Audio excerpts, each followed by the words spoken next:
Fellows. We are marquees on the road.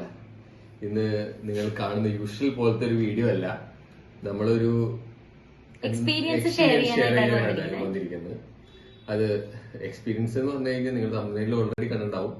Indian റെയിൽവേനെ കുറിച്ചിട്ടുള്ള ഒരു experience ആണ്. ഒന്നല്ല രണ്ട്, ഒരു പോസിറ്റീവ് എക്സ്പീരിയൻസും ഉണ്ട്, ഒരു നെഗറ്റീവ് എക്സ്പീരിയൻസും ഉണ്ട്.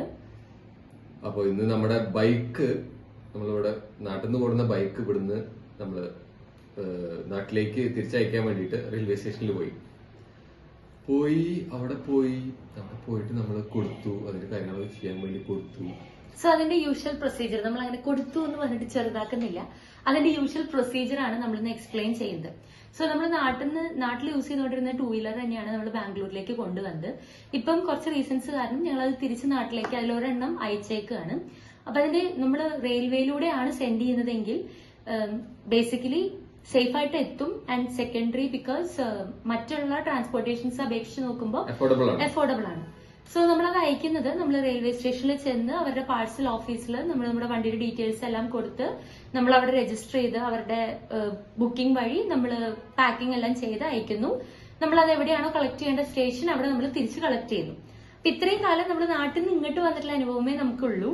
നമ്മളിപ്പോ ഇന്ന് നമ്മുടെ വണ്ടി ഇവിടെ നിന്ന് ബാംഗ്ലൂർ സെൻട്രൽ സ്റ്റേഷൻ മെജസ്റ്റിക്കിൽ നിന്ന് തൃശൂർ റെയിൽവേ സ്റ്റേഷനിലേക്ക് അയച്ച എക്സ്പീരിയൻസ് ആണ് നിങ്ങളുമായിട്ട് ഷെയർ ചെയ്യുന്നത്.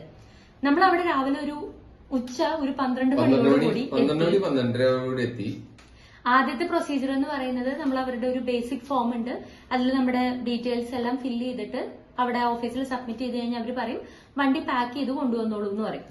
പക്ഷേ നമ്മുടെ വണ്ടി എന്ന് പറഞ്ഞാൽ എന്റെ പേരിലല്ല, പപ്പയുടെ പേരില. അപ്പൊ നമ്മൾ ഇവിടുന്ന് ഓതറൈസ്ഡ് ലെറ്റേഴ്സും എല്ലാം നമ്മള് ഡീറ്റെയിൽസ് എല്ലാം ചെയ്തിട്ടാണ്, പപ്പയുടെ ഡോക്യുമെന്റ്സ് എല്ലാം ചെയ്തിട്ടാണ് നമ്മൾ അങ്ങോട്ട് കൊണ്ടുപോയത്. അവിടെ കൊണ്ടുപോയി നമ്മളവിടെ വെയിറ്റ് ചെയ്യാണ്. നമ്മള് ഇതിന്റെ പാക്കിംഗ് എന്ന് പറയുന്നത് ഇവിടെ മെജസ്റ്റിക്കലത്തെ സിസ്റ്റം എങ്ങനെയാന്ന് വെച്ചാൽ അവരൊരു തേർഡ് പാർട്ടിക്ക് കോൺട്രാക്ട് കൊടുത്തിരിക്കുകയാണ്. അവരാണ് നമ്മുടെ വണ്ടിയിൽ നിന്ന് പെട്രോള് ഊറ്റി, അതായത് ഡ്രോ ഔട്ട് ചെയ്തിട്ട് നമ്മുടെ വണ്ടിയെല്ലാം പാക്ക് ചെയ്ത് നമുക്ക് സെറ്റാക്കി തരുന്നത്. അവിടെ നമ്മൾ ചെന്നു. നമ്മൾ ആദ്യം തന്നെ നമ്മുടെ വണ്ടി അവിടെ കാണിച്ചപ്പോൾ അവർ പറഞ്ഞു നിങ്ങൾ വെയിറ്റ് ചെയ്യണം, ബിക്കോസ് ഈ വണ്ടികളെല്ലാം പാക്ക് ചെയ്യാൻ വേണ്ടി തന്നെയാണ് നിൽക്കുന്നതെന്ന് പറഞ്ഞു.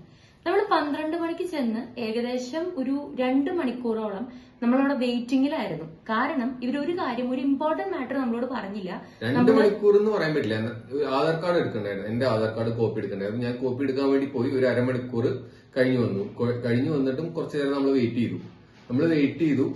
വെയിറ്റ് ചെയ്യുന്നല്ല, ഞാൻ പെട്രോള് അവർക്ക് കൊടുക്കണ്ട, അവർക്ക് കൊടുത്താൽ നമുക്ക് തരും. ഞാൻ 2 കുപ്പി സംഘടിപ്പിച്ച് വന്ന് ഞാൻ ഡ്രെയിൻ ഔട്ട് ചെയ്ത് തുടങ്ങി പെട്രോൾ. നമ്മൾ 2-3 കുപ്പി ആയിട്ട് ചെയ്യുന്നുണ്ട്. അപ്പൊ അവരിങ്ങനെ ബാക്കിയുള്ള വണ്ടികളൊക്കെ ചെയ്യുന്നുണ്ട്.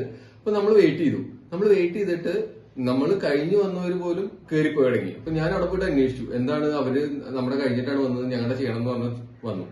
അപ്പോഴാണ് അവര് പറയുന്നത് ടോക്കൺ എടുക്കണം. നമ്മള് ഏകദേശം 2 മണിക്കൂറോളം തന്നെ ഇരുന്നു. കാരണം അത്ര നേരം നമ്മൾ ഇരുന്നിട്ടാണ് അവർ നമ്മളോട് പറഞ്ഞത് നമ്മൾ ടോക്കൺ എടുക്കണമായിരുന്നു എന്ന്. നമ്മൾ കഴിഞ്ഞ് വന്നവര് പോലും ടോക്കൺ എടുത്തിട്ട് നമ്മുടെ മുന്നേ ചെന്നു. അവരുടെ വണ്ടിയുടെ ഫുൾ പാക്കിംഗ് എല്ലാം കഴിഞ്ഞിട്ടാണ് നമുക്ക് ആ ടോക്കൺ ഡ്രോ നമുക്ക് വന്നത്. നമുക്ക് 32-ആം നമ്പർ കിട്ടിയത്. നമ്മൾ ഈ കാര്യം അറിഞ്ഞ് ചെന്ന് ചോദിക്കുമ്പോൾ 26-ാമത്തെ വണ്ടിയെ ചെയ്യുന്നുണ്ടായിരുന്നുള്ളൂ. പക്ഷെ നമ്മൾ എത്തിയത് ആ 26-ാമത്തെ വണ്ടിക്കാരൻ എത്തുന്നതിന് മുൻപായിരുന്നു. സോ ഞങ്ങളുടെ ഒരുപാട് സമയം അവിടെ പോയി. ഇത് നിങ്ങൾക്കുള്ളൊരു വാർണിംഗ് ആണ്. ഇനീഷ്യലി ഇഫ് നിങ്ങൾ മെജസ്റ്റിക്കിൽ നിന്ന് എങ്ങോട്ടെങ്കിലും വണ്ടി അയക്കുന്നുണ്ടെങ്കിൽ നിങ്ങൾ ഡെഫിനറ്റ് ആയിട്ടും ആ പാക്കിങ്ങിന്റെ അവിടെ ടോക്കൺ എടുക്കണം. സെക്കൻഡ്, ഞങ്ങളോട് ചെയ്തൊരു വലിയ ചതിയാണ് ഞങ്ങൾ നിങ്ങളോട് പറയുന്നത്. ഇതെന്തോ ഇപ്പൊ ചിരിയാണ് വരുന്നതെങ്കിലും it was not like that. We were really angry. ഞങ്ങളുടെ അത്ര ടൈം, ഞങ്ങളുടെ ഹോൾ ഡേ അവർ വേസ്റ്റ് ചെയ്തു ആ ഒരൊറ്റ കാരണം കൊണ്ട്. തൃശ്ശൂര് നമ്മളിത് ചെയ്യുമ്പോൾ ഇങ്ങനെ ഉണ്ടായിരുന്നില്ല. അവിടെ എന്റെ ഓർമ്മ ശരിയാണെങ്കിൽ 2 വർഷം മുന്നെയാണ് നമ്മൾ ഇങ്ങോട്ട് വണ്ടി കൊണ്ടിരുന്നത്. അവിടെ അവരുടെ തന്നെ ടീമാണ് പാർസലും വണ്ടി പാക്ക് ചെയ്യുന്നതും കാര്യങ്ങളൊക്കെ ചെയ്തത്. ടോക്കൺ നമ്പർ എന്ന് പറഞ്ഞൊരു ഫെസിലിറ്റി അവിടെ ഉണ്ടായിരുന്നില്ല. അത് ചിലപ്പോൾ നമ്പർ ഓഫ് വെഹിക്കിൾസ് കുറവായിട്ടുണ്ടാവും. പക്ഷെ അവര് അത് നമ്മളെ ഇൻഫോം ചെയ്തില്ല. നമ്മളോട് ചോദിച്ചപ്പോഴും നമ്മളോട് വെയിറ്റ് ചെയ്യാന്നാ പറഞ്ഞു. അവർക്ക് പറഞ്ഞാൽ മതി പാർസലിന്റെ ഇത് എടുത്തിട്ട് എടുക്കാനുണ്ട്, അത് കഴിഞ്ഞ് ടോക്കൺ കിട്ടും, ടോക്കൺ അനുസരിച്ചാണെന്ന് പറഞ്ഞ് നമ്മൾ അപ്പം തന്നെ എടുക്കും. അവര് നമ്മളതിനെ അറിയിച്ചില്ല. അതൊരു വലിയൊരു ഡ്രോബാക്ക് ആയി തോന്നി. നമ്മളവിടെ വെയിറ്റ് ചെയ്തു. പ്രശ്നമില്ല, നമ്മുടെ ആവശ്യമാണല്ലോ, നമ്മളൊന്നും ചെയ്തില്ല. നമ്മൾ ടോക്കൺ എടുത്തു, നമ്മൾ വെയിറ്റ് ചെയ്തു. പിന്നെ അടുത്തൊരു കാര്യം എന്ന് പറഞ്ഞാൽ ഒരു പാക്കിങ്ങിന് അവർ ചാർജ് ചെയ്ത് 590 rupees. 590 ആയിരുന്നു ഒരു 2 വീലർ. ഒരു ബൈക്ക് നമ്മുടെ പാഷൻ പ്രോ ആണ്, ഹീറോയുടെ പാഷൻ പ്രോ പാക്ക് ചെയ്യാനായിട്ട് അവർ വന്നത്. എന്താ ഇത്ര സ്പെഷ്യൽ ആയിട്ട് പാക്ക് ചെയ്തതെന്ന് ചോദിച്ചു കഴിഞ്ഞാൽ അവര് 2 ടൈപ്പ് പാക്കിംഗ് ഉണ്ട്. പ്രീമിയം പാക്ക്, സ്പെഷ്യൽ പാക്കിങ്ങും നോർമൽ പാക്കിങ്ങും. ഈ നോർമൽ പാക്കിംഗ് എന്ന് പറഞ്ഞാൽ ജസ്റ്റ് നമ്മുടെ ഈ ചാക്കും കാർഡ്ബോർഡും. ചാക്ക് വൈറ്റ് ചാക്ക് പ്ലാസ്റ്റിക് ചാക്ക് വെച്ചിട്ട് കാർഡ്ബോർഡ് വെച്ച് കവർ ചെയ്യുന്നുള്ളൂ. എന്തിനാണ് ഇത്രയും കോസ്റ്റ് വരുന്നതെന്ന് എനിക്കറിയാം. ഞാൻ വിചാരിച്ചു ലോഡിംഗ് ചാർജും എല്ലാം കൂടി അതിൽ ഇൻക്ലൂഡ് ആയിട്ടുണ്ടാവുമെന്ന്. അതൊന്നും ഇൻക്ലൂഡ് ആയിട്ടില്ല. നമ്മളിത് കഴിഞ്ഞു, പാക്ക് ചെയ്ത് കഴിഞ്ഞു. നമ്മൾ വണ്ടി ഉള്ളിൽ കൊണ്ട് വന്ന് വെച്ചു. അപ്പൊ അവര് പറഞ്ഞു ഓക്കെ ഇനി കൗണ്ടറിൽ പോയി പൈസ അടച്ചിട്ട് വരണം എന്ന് പറഞ്ഞു. നമ്മൾ കൗണ്ടറിൽ പോയപ്പോഴാണ് നമ്മൾ വേറെ തമാശ അറിയുന്നത്. തൃശ്ശൂർക്കാണ് നമ്മൾ വണ്ടി ബുക്ക് ചെയ്യുന്നതെങ്കിൽ ഒരു ജനറൽ ടിക്കറ്റ് എടുക്കണം. 180 റുപ്പീസിന്റെ ജനറൽ ടിക്കറ്റ്. അത് ഇത്ര നേരം ഞങ്ങൾ അവിടെ വെയിറ്റ് ചെയ്തപ്പോൾ ഇവർക്ക് ആർക്കെങ്കിലും ഞങ്ങൾ അതിന് ഇൻഫോം ചെയ്യായിരുന്നു. അത് അവർ ചെയ്തില്ല. സെക്കൻഡറി ഇന്നത്തെ റേറ്റിലുള്ള ടിക്കറ്റാണ് നിങ്ങൾ എടുത്തത്. ഞങ്ങളോട് ആ വണ്ടി കയറ്റുന്ന ആള് പറഞ്ഞത് നാളത്തെ ട്രെയിനിലെ ഈ വണ്ടി പോവുള്ളൂ എന്നാണ്. അപ്പൊ അവിടെ ലോജിക്ക് എന്താന്ന് മനസ്സിലാവുന്നില്ല. അവര് പറഞ്ഞ റീസൺ എന്ന് പറഞ്ഞു കഴിഞ്ഞാൽ ലഗേജ് ബോക്സ് ഉണ്ട്. ലഗേജ് ബോക്സ് ഉണ്ടെങ്കിൽ നമുക്ക് വേറെ വണ്ടികൾ വെക്കാനുള്ള സ്പേസ് കുറവാകും. നമ്മൾ ഓൾറെഡി പാക്കിംഗ് കഴിഞ്ഞു. ഞാൻ പറഞ്ഞു ഞങ്ങൾ അവിടെ തൃശ്ശൂരിൽ നിന്ന് ഇങ്ങോട്ട് കൊടുക്കുന്നതും ലഗേജ് ബോക്സ് വെച്ചിട്ട് തന്നെയായിരുന്നു. നമ്മൾ കൂടുതലൊന്നും ചെയ്തിട്ടില്ല. അത് അവർക്ക് ഒരു പ്രശ്നം പറഞ്ഞില്ല എന്ന് പറഞ്ഞു. അപ്പൊ അവർ പറഞ്ഞില്ല വേറെ വണ്ടികൾ വെക്കാൻ തടസ്സം വരും. ഞാൻ ആളെടുത്ത് പറഞ്ഞു ചേട്ടാ ഒന്ന് അഡ്ജസ്റ്റ് ചെയ്ത് നോക്കി വെക്കുക. അപ്പൊ ആള് പറയുന്ന റീസൺ ഇന്ന് ടൈറ്റ് ആയിരിക്കും, ഞാൻ നാളെ അല്ലെങ്കിൽ മറ്റന്ന് കയറ്റി വിടാം. അങ്ങനെയാണ് അവർ പറഞ്ഞത്. എനിക്ക് ഇത്രയും കൂടുതൽ വണ്ടി പാക്ക് ചെയ്യണ്ടാവുന്ന എനിക്കറിയില്ല. എനിക്ക് തൃശ്ശൂരിൽ നിന്നുള്ള അങ്ങനെ ഒരു എക്സ്പീരിയൻസ് ഉണ്ടായിട്ടില്ല. അതുകൊണ്ട് ഞാൻ പറഞ്ഞു തൃശ്ശൂരിൽ നിന്ന് വരുമ്പോൾ നമ്മൾ വണ്ടിയുടെ ലഗേജ് ബോക്സ് ഒന്നും മൂരി വെച്ചിട്ടില്ല. അത് അങ്ങനെയാണ് വന്നത്. പിന്നെ ഈ തൃശ്ശൂർക്കുള്ള ജനറൽ ടിക്കറ്റ് എടുക്കാൻ അവർ പറഞ്ഞ റീസൺ സ്റ്റേഷനിൽ 5 മിനിറ്റിൽ കൂടുതൽ നിൽക്കുന്ന സ്റ്റേഷൻ ആണെങ്കിൽ മാത്രമേ ടിക്കറ്റ് എടുക്കാതെ ഞങ്ങൾക്ക് വണ്ടി കയറ്റാൻ പറ്റൂ. 5 മിനിറ്റിൽ കുറവാണെങ്കിൽ നിങ്ങൾ ടിക്കറ്റ് എടുക്കണം. പക്ഷെ അവിടെയും ഒരു ക്വസ്റ്റ്യൻ മാർക്ക് ഉണ്ട്. ഇന്നത്തെ ടിക്കറ്റാണ് ഞങ്ങൾ എടുത്തത്. അപ്പൊ ഇന്ന് പോകുന്ന വണ്ടി അവിടെ 5 മിനിറ്റ് അപ്പൊ തൃശ്ശൂർ നിർത്തുമോ ഞങ്ങളുടെ ബൈക്ക് ഇറക്കാനുള്ളതുകൊണ്ട്? Question mark. അറിയുന്നവർക്ക് കമന്റ് ചെയ്യാട്ടോ. ഞങ്ങളുടെ അറിവില്ലായ്മയാണ് ഞങ്ങൾ ചോദിക്കുന്നതായിരിക്കാം. പക്ഷെ ഞങ്ങൾക്ക് അത്രയും നേരത്തെ ഇറിറ്റേഷൻ ഞങ്ങളത് ഒരുപാട് ആംഗ്രി ചെയ്തു. ഇതിനൊക്കെ ടോപ്പ് ചെയ്യാനായിട്ട് അവസാനം ഞങ്ങളുടെ ഇന്ന് ലോഡിംഗ് എന്ന് പറഞ്ഞ് 200 രൂപ അവർ മേടിച്ചു. നിങ്ങൾക്കിപ്പം സ്ക്രീനിൽ കാണാൻ പറ്റുന്ന പിക്ചറിൽ പറയുന്ന പോലെ റെയിൽവേ തന്നെ പറയുന്നുണ്ട് ലോഡിംഗ് അൺലോഡിംഗ് എന്ന് പറഞ്ഞ് ഒരു എക്സ്ട്രാ റുപ്പി പോലും കൊടുക്കരുത്. കാരണം നമ്മൾ വണ്ടി കയറ്റി അയക്കാൻ 1040 റുപ്പീസാണ് നമ്മളിൽ നിന്ന് റെയിൽവേ ഈടാക്കുന്നത്. അതിന് പുറമെ 180 ഒരു ടിക്കറ്റ് എടുത്തു. ഇതിനൊക്കെ പുറമെയാണ് 200 രൂപ അവർ ലോഡിംഗ് ചാർജ് എന്ന് പറഞ്ഞിട്ട് നമ്മുടെ ഇത് മേടിച്ചത്.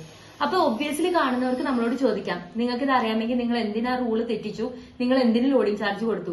ബിക്കോസ് ഞങ്ങളുടെ ആവശ്യമാണ് ഇന്നല്ലെങ്കിൽ നാളെ ഞങ്ങൾ വണ്ടി കയറി പോകണം. പ്രശ്നം എന്താന്ന് വെച്ച് കഴിഞ്ഞാൽ നമ്മുടെ വണ്ടിയുടെ റീ രജിസ്ട്രേഷൻ ആയിട്ടുണ്ട്. നമ്മൾ ഓരോ ഡിലേ ചെയ്യുന്നതും നമുക്ക് പ്രശ്നമായിട്ട് വരും. ഞങ്ങൾ ഇവിടുന്ന് വിൽക്കാനുള്ള ശ്രമമൊക്കെ ഉണ്ടായിരുന്നു. പക്ഷെ അത് വേണ്ടാന്ന് വെച്ചു. അതുകൊണ്ട് ഇത്ര ഡിലേ ചെയ്ത്. അപ്പൊ നമുക്ക് ഇന്ന് തന്നെ എന്തായാലും ഇന്ന് പൊങ്കലിന്റെ ഹോളിഡേയ്സ് ആണ്. അപ്പൊ നമ്മൾ ഇന്ന് തന്നെ എന്തായാലും ഇത് ചെയ്യേണ്ട ആവശ്യമുണ്ടായിരുന്നു. അതുകൊണ്ട് നമുക്ക് ഫർദർ ഡിലേ ചെയ്യാൻ പറ്റില്ല. അതുകൊണ്ടാണ് നമ്മൾ എന്തെങ്കിലും ആവട്ടെ എന്ന് വിചാരിച്ച് നമ്മളത് ഫുൾ പ്രൊസീജിയർ ഇന്ന് തന്നെ കഴിക്കാന്ന് വിചാരിച്ച് ഇന്ന് തന്നെ ചെയ്തു. അതുകൊണ്ടാണ് നമ്മൾ മെയിൻ ആയിട്ട് ഈ വീഡിയോ ചെയ്യാൻ വേണ്ടിയുള്ള കാരണം അതാ. പിന്നെ നമ്മുടെ തൃശ്ശൂരിൽ നിന്നൊന്നും എനിക്ക് ഇങ്ങനെ ലോഡിംഗ് ചാർജ് കൊണ്ട് മേടിച്ചില്ല. അവര് പാക്കിംഗ് പ്ലസ് ലോഡിംഗ് എല്ലാം കൂടിയിട്ട് ഒരു 500 രൂപ മേടിച്ചായിരുന്നു. അല്ലാതെ ലോഡിങ്ങിന് സെപ്പറേറ്റ് ആയിട്ട് എമൗണ്ട് ഒന്നും നമ്മുടെ നിന്ന് മേടിച്ചിട്ടില്ല. പിന്നെ ഇത് മാത്രമല്ല, ഇതൊരു നെഗറ്റീവ് എക്സ്പീരിയൻസ് ആണ്. റെയിൽവേന്ന് നമുക്ക് നല്ലൊരു കാര്യം കൂടി ഇട്ടിട്ടുണ്ടായിട്ടുണ്ട്. ആ പോസിറ്റീവ് സൈഡിലേക്ക് കടക്കുന്നതിന് മുൻപ് ജസ്റ്റ് ഈ പ്രൊസീജിയർ ഞാൻ ഒന്നും കൂടെ ഒന്ന് ഷോർട്ടായിട്ട് പറയാം. ആദ്യം നമ്മുടെ റെയിൽവേയുടെ പാഴ്സൽ ഓഫീസിൽ ചെന്ന് നമ്മൾ അവരുടെ ബേസിക് ഫോം ഫിൽ ചെയ്യണം. എന്നിട്ട് പാക്കേജിംഗ് യൂണിറ്റ് തൊട്ട് മുന്നിൽ തന്നെയാണ്. അവിടെ പോയി നമ്മുടെ വണ്ടിയിൽ നിന്ന് ഫ്യൂവല് ഡ്രെയിൻ ഔട്ട് ചെയ്ത് പാക്ക് ചെയ്ത് വീണ്ടും തിരിച്ച് ഓഫീസിലേക്ക് കൊണ്ടുവന്ന് നമ്മൾ അവരുടെ പേയ്മെന്റ് ഭാഗത്ത് പോയിട്ട് നമ്മൾ അവരുടെ എമൗണ്ട് എത്രയാണോ വരുന്നതെന്ന് വെച്ചാൽ അത് പേ ചെയ്ത് തിരിച്ച് വണ്ടിയുടെ മുകളിൽ ഒട്ടിക്കാനുള്ള സ്റ്റിക്കർ തരും. ആ സ്റ്റിക്കർ വണ്ടിയുടെ മുകളിൽ അവരുടെ ഓതറൈസ്ഡ് പേഴ്സൺ ഒട്ടിച്ചോളും. അതവിടെ ഒട്ടിക്കുന്നതോട് കൂടിയാണ് നമ്മുടെ വണ്ടി പാഴ്സലിന് യോഗ്യമാകുന്നത്. It will be in some train. അത് ഏത് വണ്ടിയാണെന്ന് നമുക്ക് ഉറപ്പ് പറയാൻ പറ്റില്ല. പക്ഷെ അത് നമ്മൾ നാട്ടിലെത്തുമ്പോൾ ഏത് സ്റ്റേഷനിലാണ് എത്തേണ്ടത് അവിടെ എത്തുമ്പോൾ നമുക്ക് കോളോ മെസ്സേജോ വരും. ഇതാണ് അപ്പൊ അതിന്റെ പ്രൊസീജിയർ. അത് ഡിലേ ആവുന്നത് നമുക്ക് ഡിലേ ആക്കാൻ പോയി കളക്ട് ചെയ്യാൻ ഡിലേ ആണെങ്കിൽ പ്ലാറ്റ്ഫോം ഫീ എന്ന് പറഞ്ഞ ഒരു ഫൈനും അത് അവർ ഈടാക്കുന്നതാണ്. ഓക്കെ. അപ്പൊ അതായിരുന്നു ഞങ്ങളുടെ നെഗറ്റീവ് എക്സ്പീരിയൻസ്. അത് മാറ്റി വെക്കുവാണെങ്കിൽ റെയിൽവേ ആയിട്ട് ഞങ്ങൾക്ക് ഉണ്ടായ ഒരു positive experience in the last few months പറയുകയാണെങ്കിൽ റെയിൽ മദത് എന്ന് പറഞ്ഞിട്ട് നമ്മുടെ ഇന്ത്യൻ റെയിൽവേയുടെ ഒരു ആപ്ലിക്കേഷൻ ഉണ്ട്. വളരെ വളരെ എഫക്റ്റീവ് ആണ്. നിങ്ങൾ തന്നേക്ക് യാത്ര ചെയ്യുന്നവരായിക്കോട്ടെ, ഫാമിലി ആയിട്ട് യാത്ര ചെയ്യുന്നവരായിക്കോട്ടെ, ഫ്രണ്ട്സ് ആയിട്ട് യാത്ര ചെയ്യുന്നവരായിക്കോട്ടെ, വാട്ട് എവർ മീൻസ് നിങ്ങൾ യാത്ര ചെയ്യുന്നുണ്ട് ട്രെയിനിലെങ്കിൽ definitely install rail Madad in your phone. Rail മദതില് നമുക്ക് റെയിൽവേയുമായി ബന്ധപ്പെട്ട് എന്ത് ഹെൽപ്പിനും നമുക്ക് അവരെ കോൺടാക്ട് ചെയ്യാം. ഈവൻ ഇപ്പൊ നമുക്ക് നെറ്റ് വീക്ക് ആയിരിക്കുന്ന സമയമാണ്, നിങ്ങൾക്ക് സെക്യൂരിറ്റി ഇഷ്യൂസ് ആണെങ്കിൽ ഒരു ടോൾ ഫ്രീ നമ്പർ ഉണ്ട്. അല്ല നെറ്റ് നിങ്ങൾക്ക് അവൈലബിൾ ആണ് എങ്കിൽ നിങ്ങൾക്ക് ആ പോർട്ടലിൽ കയറി നമ്മുടെ കംപ്ലൈന്റ് എന്ത് തന്നെ ആയിക്കോട്ടെ, അതിപ്പോ വാട്ടർ വരുന്നില്ല, അല്ലെങ്കിൽ നമ്മുടെ ടോയ്ലറ്റ് ക്ലീൻ അല്ല, നമുക്ക് ബ്ലാങ്കറ്റ്സ് ഇല്ല, പില്ലോസ് ഇല്ല, എന്ത് ഇഷ്യൂ ആണെങ്കിലും നിങ്ങൾ രജിസ്റ്റർ ചെയ്ത് വിത്തിൻ 10 മിനിറ്റ്സ് നിങ്ങൾക്ക് ഫസ്റ്റ് കോൾ വരും. അത് അവരുടെ ഓഫീസിൽ നിന്നാണ് വരുന്നത്. ആ കോളിനകത്ത് തന്നെ ഈ നമ്മുടെ കമ്പാർട്ട്മെന്റിലുള്ള ഏതെങ്കിലും ഒരു സ്റ്റാഫ് നമ്മളെ വന്ന് മീറ്റ് ചെയ്ത് ആ പ്രശ്നം ഇതല്ലേ, ഇത് ഞങ്ങൾ പരിഹരിക്കാം എന്ന് പറഞ്ഞ് വിത്തിൻ 10 to 20 മിനിറ്റ്സ് നിങ്ങൾക്ക് നിങ്ങളുടെ പ്രശ്നം സോൾവ് ചെയ്ത് കിട്ടും. It was very useful. ഞാനൊരു തവണ തന്നേക്ക് നാട്ടിൽ പോകുന്ന സമയത്തായാലും എനിക്ക് മറ്റേ സേഫ് ആണെന്ന് മാത്രമല്ല AC വർക്ക് ചെയ്യുന്നുണ്ടായിരുന്നില്ല, അതായിരുന്നു ഇഷ്യൂ. ഭയങ്കര ചൂടും. ആ സമയത്തായിരുന്നു ഞാൻ ആദ്യമായിട്ട് യൂസ് ചെയ്തത്. ഞാൻ കംപ്ലൈന്റ് റേസ് ചെയ്ത് വിത്തിൻ 5 to 10 മിനിറ്റ്സ് എന്റെ കംപ്ലൈന്റ് സോൾവ് ആയി. വീണ്ടും അവിടെ നിന്ന് ഒരു 10 മിനിറ്റ് കഴിഞ്ഞപ്പം വീണ്ടും AC കംപ്ലൈന്റ് ആയി. വീണ്ടും ഞാൻ കംപ്ലൈന്റ് റേസ് ചെയ്തു. Again they came and solve my issue. So I was really happy with that. Last time ഞങ്ങൾ ട്രാവൽ ചെയ്യുമ്പോൾ പില്ലോ ഉണ്ടായിരുന്നില്ല, അതും ഞങ്ങൾ ഇതുപോലെ ആപ്പിൽ രജിസ്റ്റർ ചെയ്തു, ഞങ്ങൾക്ക് സോൾവ് ചെയ്തു. സോ കോൾ ചെയ്ത് കൺഫേം ചെയ്യും, നമ്മള് റേസ് ചെയ്ത ടിക്കറ്റ് ക്ലോസ് ആയില്ലെന്ന് അവർ കൺഫേം ചെയ്യും. കൺഫേം ചെയ്യണ വരെ അവർ കോൾ ചെയ്തുകൊണ്ടിരിക്കും. അതാണ് ഏറ്റവും ഇമ്പോർട്ടന്റ് ആയിട്ടുള്ള ഒരു പ്രാവശ്യം വിളിച്ച് അവസാനിപ്പിക്കുകയല്ല. അത് ടിക്കറ്റ് ക്ലോസ് ആയില്ലെന്ന് പറഞ്ഞാൽ TTR ചിലപ്പോ ഒന്ന് ചോദിക്കും എന്തവിടെ ഇഷ്യൂ. അവര് എസ്കലേറ്റ് ചെയ്യുകയാണെങ്കിൽ 2 പ്രാവശ്യം കോൾ പോകുകയാണെങ്കിൽ TTR വന്ന് ചോദിക്കും നമ്മുടെ അടുത്ത്, നിങ്ങൾക്ക് എന്തെങ്കിലും ഇഷ്യൂ ഉണ്ടോ എന്ന് നമ്മുടെ അടുത്ത് എന്റെ അടുത്ത് വന്ന് ചോദിച്ചിട്ടുണ്ട്. ഒരു പ്രാവശ്യം വാട്ടറിന്റെ ഏത് ഇഷ്യൂ ആണ് TTR ആണ് ഞങ്ങൾ ചോദിച്ചത്, നിങ്ങൾക്ക് എന്താ പ്രശ്നം, വാട്ടർ വരുന്നില്ലേ എന്ന് ചോദിച്ചിട്ട് നമ്മുടെ അടുത്ത് വന്ന് ചോദിച്ചിട്ടുണ്ട്. അപ്പൊ അത് വളരെ നല്ലൊരു കാര്യമായിട്ട് തോന്നി. അത് ഇന്ത്യൻ റെയിൽവേയുടെ അടിപൊളി ഒരു സിസ്റ്റമാണ് അത്. സോ മെയിൻലി നിങ്ങൾ ട്രെയിനിനെ അല്ലെങ്കിൽ ഇന്ത്യൻ റെയിൽവേസിനെ ഡിപ്പെൻഡ് ചെയ്ത് ട്രാവൽ ചെയ്യുന്ന ഒരാളാണ്, അല്ലെങ്കിൽ ഇന്റർസ്റ്റേറ്റ് പോകുമ്പോൾ നിങ്ങൾ യൂഷ്വലി ഇന്ത്യൻ റെയിൽവേനെയാണ് ഡിപ്പെൻഡ് ചെയ്യുന്നതെങ്കിൽ ഈ പോയിന്റ്സ് എല്ലാം മനസ്സിൽ വെച്ച് there are always A positive and negative side. എന്തൊരു കാര്യത്തിനും ഞങ്ങൾ ഫേസ് ചെയ്തൊരു ഇഷ്യൂ നിങ്ങളിലേക്ക് എത്തിച്ചു എന്ന് മാത്രമേ ഉള്ളൂ.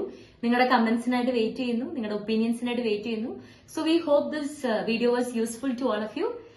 So like to show love, share to scare, and subscribe to be surprised. Bye. Bye.